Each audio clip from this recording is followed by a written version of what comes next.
பீகார் சட்டசபை தேர்தலில் பிரசாந்த் கிஷோரின் ஜன் சுரோஜ் கட்சி ஒரு தொகுதியில் கூட வெற்றி பெறவில்லை. தாவேகாவின் சிறப்பு ஆலோசகராக இருந்தவர் பிரசாந்த் கிஷோர். தாவேகாவின் 2ஆம் ஆண்டு விழாவில் பிரசாந்த் கிஷோரை மேடையேற்றினார் விஜய்.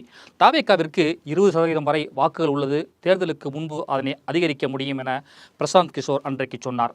தாவேகா தனித்துத்தான் போட்டியிடும் எனவும் அன்றைக்கு சொல்லியிருந்தார். பீகார் சட்டமன்ற தேர்தலில் தன்னுடைய ஜன் சுரோஜ் கட்சி பங்கேற்பதால் தாவேகாவின் சிறப்பு ஆலோசகர் பொறுப்பில் இருந்து தற்காலிகமாக பிரசாந்த் கிஷோர் விலகிக் கொண்டார். பீகார் தேர்தலில் அவருடைய கட்சி 240 தொகுதிகளில் போட்டியிட்டு ஒன்றில் கூட வெற்றி பெறவில்லை. பிரசாந்த் கிஷோர் கட்சி போட்டியிட்டது.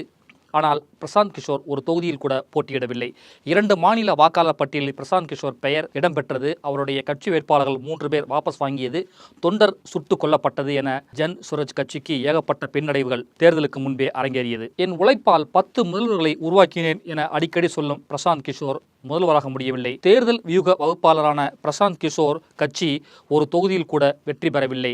பீகார் தேர்தலை முடித்துவிட்டு விஜயின் ஆலோசகராக செயல்படுவது பற்றி நவம்பருக்கு பிறகு முடிவெடுப்பேன் என பிரசாந்த் கிஷோர் முன்பு சொல்லியிருந்தார். விஜயின் ஆலோசகராக பிரசாந்த் கிஷோர் வருவாரா? தாவேகா அவருடைய ஆலோசனை ஏற்குமா? டேய், பாடி ஸ்டோடாங்கிறது எனக்கு வெளியில கூப்பிடுற பேர்ரா.